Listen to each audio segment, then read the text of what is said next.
আপনি কি জানেন মহাসাগরের মধ্যে এক সত্যিকারের নদী আছে? হ্যাঁ, সমুদ্রের তলে জলপ্রবাহের একটি নদীর মতো ধারা চলে। চলুন আজ আমরা জানব কিভাবে এটি তৈরি হয়।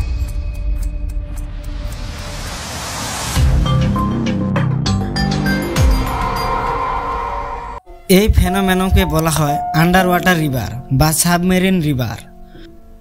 মনে করুন একটি নদীর মতো জলপ্রবাহ সমুদ্রের তলে চলে, কিন্তু এটি সাধারণ নদীর মতো নয়। এটি তৈরি হয় লবণাক্ত এবং মিঠা জলের সংমিশ্রণে।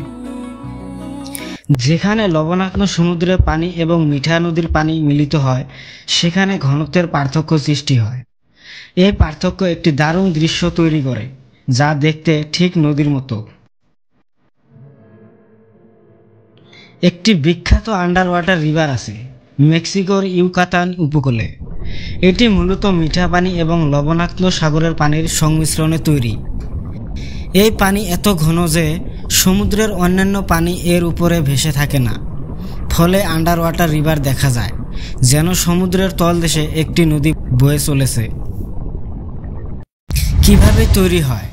প্রকৃতিতে এটি ঘটে মিঠা পানি নদী বা ভূগর্ভস্থ জলধার থেকে সমুদ্রের তলে আসে। সমুদ্রের লবণাক্ত পানি এবং মিঠা পানির ঘনত্ব পার্থক্য সৃষ্টি করে। ঘনত্বের পার্থক্য থাকার কারণে পানি এক ধরনের ডিস্টিংক্ট রিভার চ্যানেল তৈরি করে। ফলস্বরূপ আন্ডার ওয়াটার রিভার দেখা যায়, যা পানির নিচে কিন্তু স্পষ্টভাবে নদীর মতো।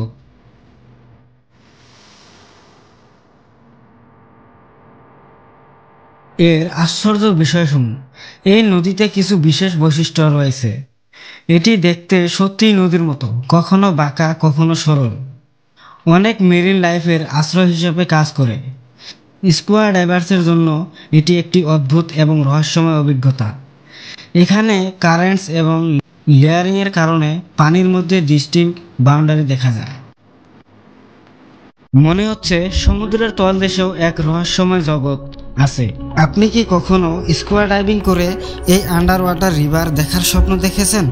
কমেন্টে জানাতে ভুলবেন না। আর ভিডিওটি যদি মজার লাগে লাইক এবং সাবস্ক্রাইব করতে অবশ্যই ভুলবেন না।